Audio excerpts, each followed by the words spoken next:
So what's up mga kamatis at welcome po sa nilalaro ko na huling araw ng mundo. So bago ang lahat, itutur ko muna kayo sa aking bahay para ma-explore natin. So welcome mga kamatis. So ngayon ito yung bahay ko.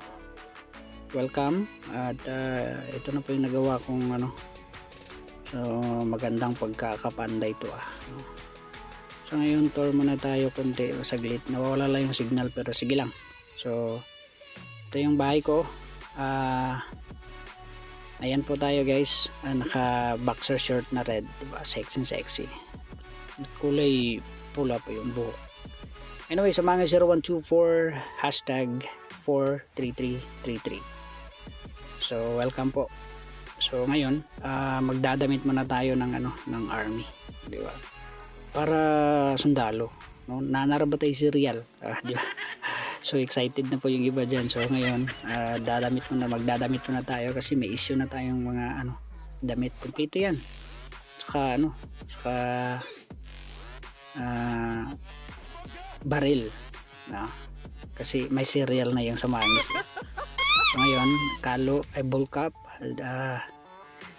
yung natin upper lower at saka yung sapatos pala. So yan, ito na po yung full natin, naka full gear na tayo, naka damit pang sundalo na tayo guys. At kukuha lang tayo ng baril para kompleto na, saka isang bag kasi yung bag natin nawala.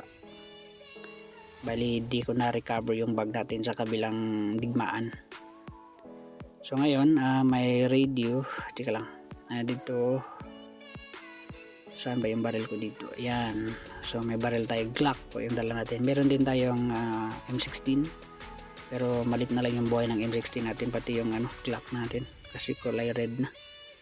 So pwede na itong masisira mamaya sa pagkikipaglaban. So ngayon try natin yung M16. Although masisira na din to, mga 3 putok na lang to, 2, no? High-tech naman, high-tech din yung M16 natin. Meron tayong green laser. So anyway, di ko na lang to gagamitin kasi itatago ko na ito kasi magagamit pa natin to in the future. Bali i-repair natin, at the same time pwede nating i-recycle para magamit natin yung mga piyesa nya, no? So ngayon ibabalik ko na lang. So ito pala yung natin guys, yung mga naipundar ko ng mga workbench natin, or yung may mga function lahat ng mga building, yung mga ito yung melting furnace natin, bali level 1. Dito natin gagawin yung mga item na makakalap natin sa paligid, at siyempre gagawin nating iron bar, from iron core to iron bar, from scrap metal to iron bar, and etc. Ito anong tawag dito, bali aluminum wire, paggagawa tayo ng aluminum bar, at siyempre lahat na yan, so on and so forth. So ito naman yung natin, yung workbench. So from iron bar gagawa tayo ng iron plate, and then from iron plate gagawa tayo ng mga nails, no? At the same time yung aluminum bar gagawa tayo ng aluminum plate. Lahat ng yan magagamit, saka aluminum plate to mga bolts. Ito naman yung sewing table. So pinaka-importante din to guys. Bali at the first, ito yung malilikom natin. So di lang natin napapansin, ito pala yung pinaka-importante dun sa dulo, no? Minsan ipawalang bahala na lang natin. Lahat ng ito peaceable, no? Yung plant fiber natin, makakagawa tayo ng piece of cloth, so at saka fabric. So dito natin gagawin lahat yan, no? Sewing table natin, at syempre ito yung natin, yung medical table natin. Dito tayo gagawa ng mga gamot, no? From berries gagawa tayo ng alcohol para may panggamot tayo sa mga sugat na mararanasan natin nung tayo pa, alright, nung kayo pa. So ganito, ito po yung mga lalagyan natin. So lahat ng malilikom natin ng mga gamit dito. Ito yung woodworking bench natin. Bali kukuha tayo ng mga log, na pine log at gagawin nating pine plank. At saka yung mga oak log, gagawa tayo ng mga oak plank. At sa ash log natin, gawa natin ash plank. Bali lahat ng yan ay may function in the future. So ito po yung stone cutter natin na mesa.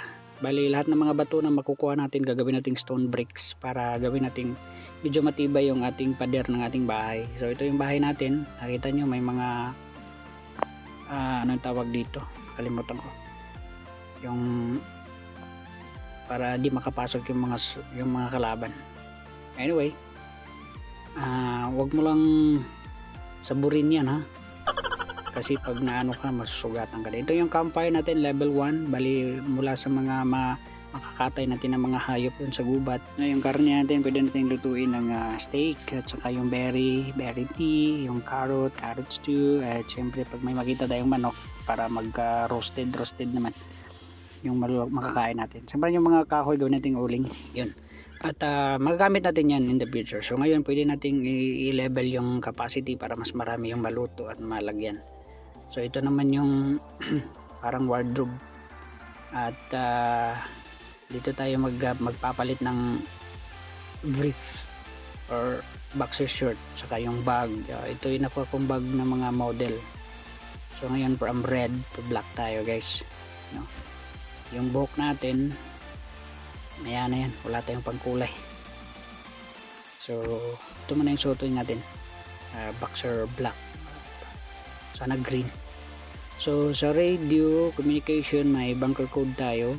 Lagi natin ito tatandaan kapag papasok tayo dito, 82 or any number, no? Iba-ibang number kasi dito.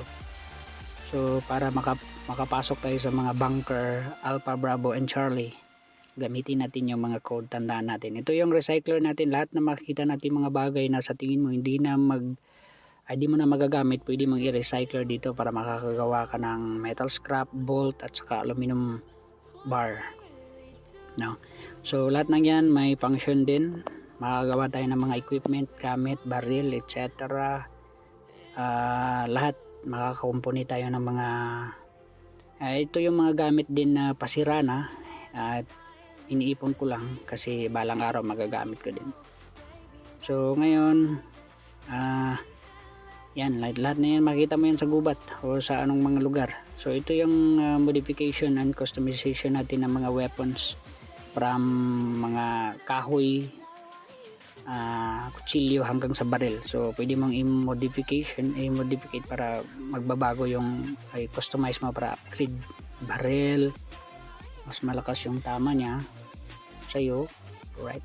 Ito yung chest natin. Lahat ng chest natin may makukuha tayo doon sa mga gubat, adhesive, yung duct tape, saka yung mga transistor natin, at saka yung mga wiring natin. Magamit ito yung damit natin guys. So ito pa yung yung isang ibang chest natin. Magamit na din yung hammer, yung crowbar. At nang yan, magagamit yan guys. Huwag nyo lang basta-basta itatapon pag makikita nyo. As long as kaya mo namang dalhin lahat dun sa bag at sa pocket mo, then why not nga i-bring mo na lang sa bahay mo. So this time yan, magamit din yan. So ipunin nyo lang yan lahat. Hindi ko pa nga alam kung anong function ng iba, pero ito yung barn key. May isang lugar dito na kailanganin mo talaga yung susi na yan. So magbubukas mo ng susi, mag-ingat ka lang kasi maririnig na mga kaaway. So urong solong yan. Saka yung pwede tayong ng isda dito. Ito yung motor, yung chopper na ina-assemble ko. Yung mahirap hanapin yung chopper wheel. Para sa pagkakalam ko, andun yan sa mga bunker Alpha. Sa mga bunker natin yan makikita. Kaya lang mahirap dun kasi sobrang may mga paint tayo guys. Pwede nating palitan ng kulay yung mga chest natin para medyo mabuhayan naman. Anyway, hindi naman masyadong gamit. At ito yung natin, tansan, yung cap. May lugar dito doon sa gasoline station na may mga pasugalan. Makakapag ka doon. Makakapag jackpot ka minsan ng mga basta yung mga ito yung gasolina natin sa ating motor, sa chopper, at saka yung bottle na yan. Magagamit natin yan. Yung empty bottle, huwag nyo itatapon, magagamit nyo yan. So ngayon, ito yung may mga police card tayo dito. Magagamit natin yan doon sa police station, kung saan may mga free boxes doon na may naglalaman ng mga iba't ibang gamit ng mga police, na pwede natin gamitin sa pakikipaggera. So ngayon, may combat gear coupon tayo. Ito yung mahirap hanapin. Bali madalang lang. Yung survival kit coupon natin is medium lang na mahanap, at ito yung pinakamadaling makita, yung ration coupon natin.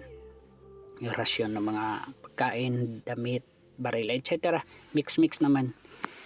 Yung iba lang rare, no? So may mga card din tayo ng Alpha Bravo Charlie para sa mga bunker. So pwede kayong mag safety lang ng ganyan, baka makadaan kayo ng mga bunker, di magagamit niyo yung mga yung map fragment natin. Ibuhuin natin ito ng 12, pero mahirap tong kunin kasi minsan yung mga rebuildy napaka sensitive. Meron tayong kitchen stove, makakapagluto tayo ng mga pagkain dito, kaya lang di ko pa na-activate yung iba kasi di ko pa na-explore yung ibang lugar. So ngayon, ito po yung mga alaga kong aso. Meron akong 4 na aso. Bali marami na to sila. Ni crossbreed ko lang yung iba, at syempre according to the game, pagkatapos mo mag crossbreed, iaalis yung mga magulang. So maiiwan yung bata. Syempre papakainin mo din yung aso mo. Dog food, yung karne, saka manok. So pwede mong ilagay dito, kakainin nila yan. At syempre pwede mo silang ilabas para maglalaro sila doon sa paligid. Yung mga aso, naiwan yung isa kasi 3 lang yung pwedeng ibalabas. So ngayon, ayan yung mga aso. May isang kotse nga pala dito, naglalaman din ito ng may mga box din dyan, lalagyan ng mga So ngayon, ito yung CR natin. Ito yung yung pag-ipunan ng tubig, kasi parang sa ulan lang yata ito kumukuha ng tubig ng sundalo na to. Meron tayong sopa, meron tayong table, no? Kaya lang di naman umuupo to. Di rin kumakain. Ay, hindi kumakain siya. Ito yung natin, salamin. So makakapag-change tayo ng color ng balat, ng hairstyle. Siyempre yung bird, then yung hair color. Kaya lang di pa yata ito pwede kasi may bayad. Anyway, di naman natin kailangan magpalit talaga, lalo na kung nandiyan pa siya. Alright. So changes 25, so wag na lang. So meron din tayong gramophone. Pwede tayong magpalit ng music para actually 2 desk lang yung meron ko. Yung Valentine desk at saka yung original. So ngayon, before we gonna take a move, maliligo muna tayo guys. Diba? So yung sa akin lang, bago maligo, mag-inom muna tayo ng tubig. No, yan sa totoong buhay. So inom muna tayo ng tubig, no, tsaka tayo maliligo. So yan. So ngayon, parang tatay yata ako. Hindi. So iihi muna tayo. So advice lang po sa lahat, wag tayong umihi sa kung saan. Iihi tayo ng doon din sa CR. So yan. Parang tunay So, ngayon, nakapag-ihi na siya. So papakita ko lang yung take shower, maliligo tayo guys. Papakita ko lang yung tunog after na sa susunod natin na video. So yan. So yan. So magdadamit na tayo. So tingnan natin yung ating damit. Actually pwede namang maligo diretso, doon na lang maghubad, diba, sa CR. So kung may kakain tayo, inom tayo ng tubig. At syempre yung empty bottle natin, wag nating itapon at lalagyan natin yan dito sa natin, yung pag-ipunan ng tubig. Yung rain catcher natin. So ulan nga talaga yung iniinom niya. Sige lang, sundalo naman to. Ngayon, sige, nakadamit na tayo guys. At puntahan na natin yung mga lugar, kunin natin yung berry dito, at saka yung equipment. Wala tayong ibang panlaban, so maliban sa kahoy, so may berry. Ilalagay muna natin dito mga kamatis at makikipag laban tayo mamaya.